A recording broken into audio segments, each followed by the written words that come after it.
Some things simply can't be better than what nature provides. That's why, since 2003, we've been bringing freshness in its purest form into your lives. At Fruitisimo, we believe healthy can also mean delicious. From a small, fresh juice stand, we've grown into a network of over 100 locations across 5 countries, with plans to reach 300 locations by 2028. Yet, our philosophy remains the same. Fruitisimo, freshness you can taste.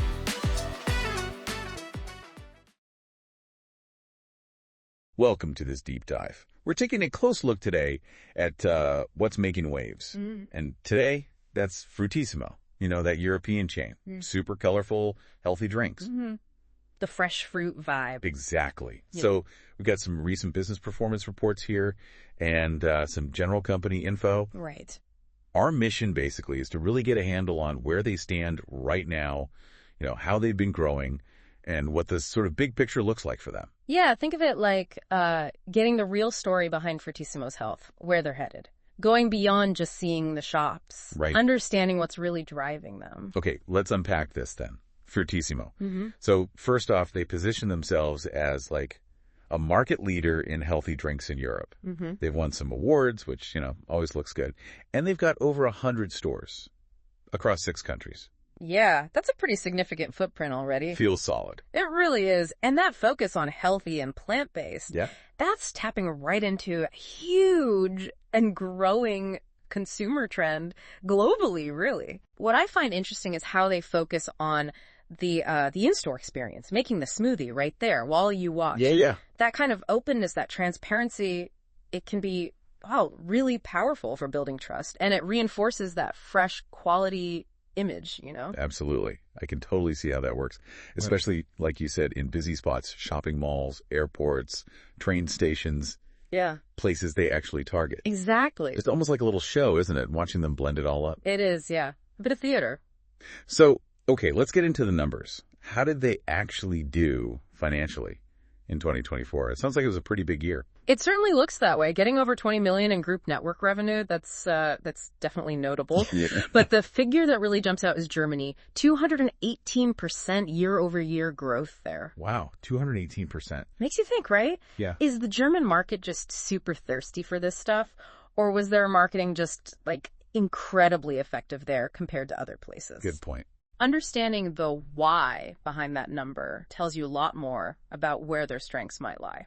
That's huge growth. And it's interesting, too, that in Hungary, where they've been around since, 2017? Yeah, quite established there. Their existing stores still grew revenue by 30%. And apparently that's largely down to franchising. Ah, okay. So franchising seems like a real growth engine, especially in those more mature markets. That's a really key point. Franchising, I mean, it can be such an efficient way to scale up and get into different markets. You leverage local know-how, local capital. Right. And the fact those Hungarian stores are still growing after, 7 years? It suggests they've got a strong customer base and probably a really well-run franchise system. Yeah, must be. What do you think makes it work so well long-term in Hungary specifically? Good question. Probably the brand strength.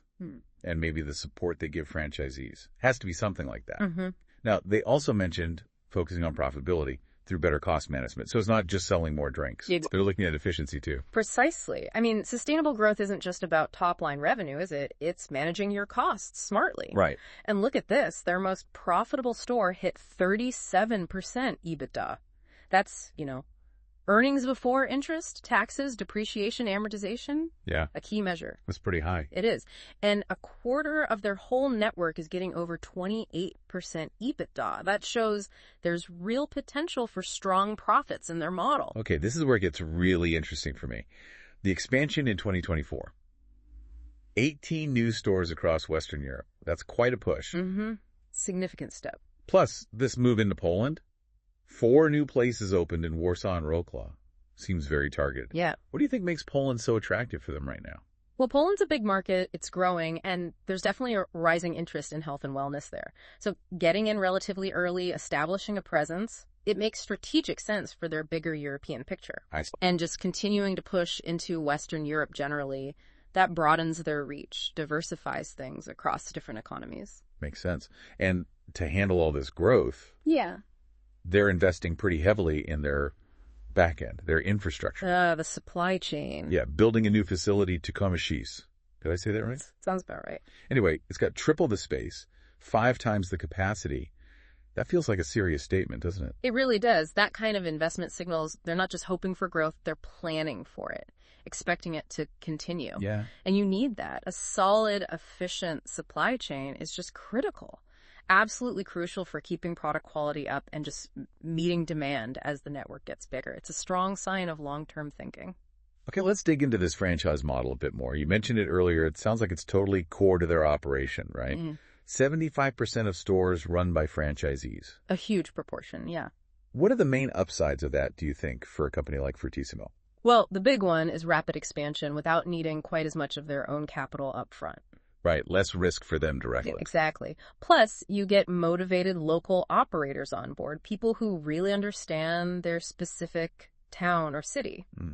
And look at this, 17 new franchise stores opened in 2024, and 15 of those were opened by existing franchisees. Oh, interesting. That tells you a lot, doesn't it? It suggests the franchisees are happy, they see it as a success, they're confident enough to double down and reinvest. Points to a healthy system. That's a great sign. And they've got these multi-unit franchise markets in Slovakia and Hungary. So does that mean one franchisee runs several stores? That's typically what it means, yeah. Individual partners operating multiple locations within a region. Wow. Which, again, shows a deeper commitment, right? A strong belief in the brand's potential there. Definitely. And they're specifically pushing new franchise markets in Germany and Poland now, too. Which ties right back into that expansion strategy we were just talking about. Exactly. It all lines up. Yeah. Multi-unit franchising can really accelerate growth. You get a more concentrated, efficient presence in a region. And focusing on Germany and Poland for new franchises just makes sense to build on the momentum they've started there. Okay. So it's not just about the physical stores, is it? They're also investing quite a bit in digital. The Fruitisimo app. Ah, yes, the app. Loyalty cards, self-ordering, notifications. Sounds like the standard playbook, but pretty comprehensive. All the key features. And they've got over 200,000 installs already. That's quite a direct channel to their customers. It's incredibly valuable, that direct line. How do you see them using that best? Oh, lots of ways. Targeted promos, for one. Gathering really granular data on what people like when they buy. Building loyalty through, personalized offers. Yeah, like offers based on your local store or what you usually order. Exactly, that kind of thing. The potential's huge. And this part's amazing. They get about 100,000 ratings a month from live feedback in the stores. Wow, that's a massive volume of feedback. Incredible, right. Real-time insight into what customers are thinking, literally moment by moment. That kind of immediate loop is, well, it's gold dust, really. Lets them spot problems super quickly, fix them. Yeah. But maybe even more importantly, understand what's working really well so they can try and replicate that success everywhere else. It's very agile, very customer-focused. It certainly seems like all this effort, this strategy, it's getting noticed externally, too. Yeah. They won a Superbrands 2024 award. They got the KPMG Customer Experience Award, best in the whole restaurants and fast food category. That's impressive. And a CEE Retail Award for F&B Retailer of the Year. Quite a haul. Definitely. Those kinds of awards, they act as really strong validation, don't they? Confirms their market position, customer satisfaction, general success. And probably helps attract new customers. And franchisees, too, I imagine. Oh, absolutely. Great marketing tools, those awards. So we've hit the stores, the money side, franchising, the tech. But wait, there's more. They're also making a big push into packaged retail goods. CPG, they call it. Ah, yes. Moving on to the supermarket shelves. And the growth there is just, well, it's kind of nuts. It is pretty astonishing, yeah. A 427% year-over-year jump in CPG sales for the whole of 2024. 427%. And then it gets even crazier, 775% increase just in Q1 of 2025. Whoa! That kind of explosive growth. It really points to a successful diversification, doesn't it? Extending the brand way beyond just the stores. Totally. And this partnership they have with Medeta, developing that Dolce Vita curd dessert. Right. Getting into major chains like Albert, Kaufland, Billa. That seems like a really smart way to boost brand awareness, doesn't it? Gets the Fruitisimo name in front of loads of new people doing their weekly shop. Exactly. You're tapping into totally different distribution channels, reaching consumers in their everyday routines, and partnering with someone established like Medeta that probably gives them crucial expertise in retail, plus access to those big supermarket networks. Smart move. Okay, so looking ahead, what are the big plans? For 2025, the target is another 40 new stores and a revenue target of 28 million. And the key expansion markets are Romania, Germany, Poland. Which fits perfectly with where they've seen recent success and adds Romania as a new frontier. Right. And the franchise focus is also Germany, Poland, plus Hungary. Makes sense. Seems like achievable targets. Ambitious but grounded, given the 2024 performance and the clear strategy. Romania's interesting new market, lots of potential. Continuing the push in Germany and Poland seems logical. And the franchise focus mirrors that, using the model that works in those areas. Exactly. And then the really long view. Yeah. Looking out to 2028, target 300 stores. Wow, okay. And revenue of 100 million. That's a huge jump from where they are now. That is a massive leap, hitting those kinds of numbers. Well, it's going to require incredibly consistent execution of the strategy, isn't it? For sure. Continued innovation, products, customer engagement, successfully managing that much larger franchise network, the retail side. It's a tall order. Yeah. But it definitely shows they have huge belief in the long-term potential of this healthy market and their ability to grab a big slice of it. So let's try and wrap this up then. What are the really key things we've pulled out from this deep dive into Fruitisimo today? Well, I think we've seen a company that's showing really impressive, consistent growth on sort of multiple fronts. Yeah. Revenue's up significantly, store numbers are up, particularly strong performance, as we noted, in Germany and Poland. Right. Those stood out. Their franchise model is clearly well established and acting as a powerful engine for expansion. Definitely. They're making smart investments in tech to connect with customers, and they're actually using the feedback they get. That 100,000 ratings a month thing. Exactly.